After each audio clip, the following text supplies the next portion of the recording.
જ્યારે કાલુપુર મંદિર બંધાતું હતું ઘણા એવા હરિભક્તો હતા કે મંદિર બંધાવવાનું કાર્ય શરૂ થયું ને પોતાના ઘર કામ છોડી અને મંદિર માટે જ સમર્પણ એવા જ એક ભગત હતા. એમનું નામ હતું નાના અંકેવાડિયાના જીવાભાઈ પટેલ. જ્યારથી મંદિરનું કામ ચાલુ થયું, શરૂઆત થઈ, પાયો ખોદાવાનું ચાલુ થયું, એ દિવસથી જીવાભાઈએ ગામ છોડી દીધું નાના અંકેવાડિયા.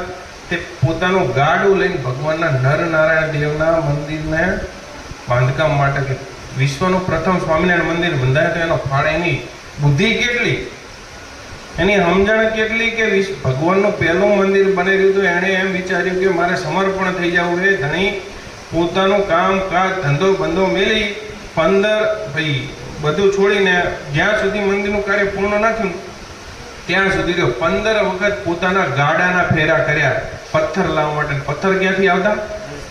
ધાંગધ્રાથી. ધાંગધ્રાની ખાણોમાંથી ઓલા બનાવવાના પિલર. એક વખત જીવા ભગત ધાંગધ્રાથી પથ્થર લઈને આવતા હતા. હવે ફૂલ ગરમી, ભયંકર વિકરાળ ગરમી સહન ના થાય એવી ધાંગધ્રાથી પથ્થર લઈને આવતા હતા અને બળદગાડામાં લાવતા હતા.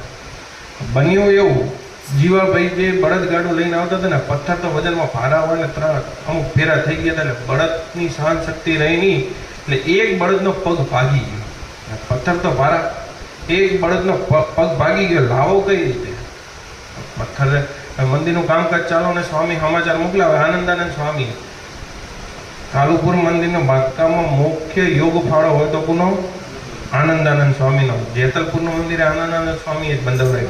હાલે કાલુપુર મંદિરના સભા મંડપ, પ્રસાદીના સભા મંડપમાં જાઓ તો આનંદાનંદ સ્વામીનો ફોટો લગાવેલો છે, દર્શન કરજો એકવાર.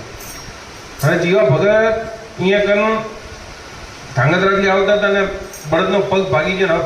તપાસ કરવા વૈદ્યને બોલાયા, પણ હવે પગ તો હરખો થાય એમ નતો. 3 મહિના સુધી રાહ જોવી પડે એવી હતી. અને આ બાજુ મંદિરનું કામ પૂરજોશથી ચાલતું હતું. કરવું શું? હવે બીજો બળદ લાવે, પણ બળદનું એવું હોય કે આપણે જેમ આપણે ડાબો પગ ને જમણો પગ ને એવી રીતે બળદનું હોય કે એ બળદ જે સેટ થયેલા ને બીજો બળદ સેટ થાય નહીં, એ જ જોવે. ઘણી જહેમત કરી, બીજો બળદ લઈને ચેક કર્યું પણ સેટ થયું નહીં. બળદને રવાના કર્યા. હવે ભગતે જીવા ભગતે ભગવાનને યાદ કર્યા, જય સ્વામિનારાયણ. એક બાજુ બળદ, એક બાજુ પોતે હેડ્યા. સ્વામિનારાયણ સ્વામિનારાયણ ધૂન કરતા કરતા મંદિરે પહોંચ્યા. મંદિરથી 5 ગૌ દૂર હતા. આનંદાનંદ સ્વામીને ખબર પડી કે ભગત આવે ને આવી રીતે આવે. એટલે આનંદાનંદ સ્વામી પોતે સામે દર્શન કરવા ગયા, દંડવત પ્રણામ કરે કે તમને ધન્ય છે કે તમે મંદિરના કામ માટે તમે પોતે બળદના મળવાથી તમે બળદની જગ્યાએ લઈને આવ્યા. આવા હરિભક્તો હતા. પછી જ્યારે મંદિરના એ પથ્થર લાવ્યો આનંદાનંદ સ્વામી, પથ્થરને પિલર બનાવરાયો મંદિરમાં. હાલે રાધા કૃષ્ણ દેવની બારે પિલર હે, ચાંદીથી મઢેલો હે.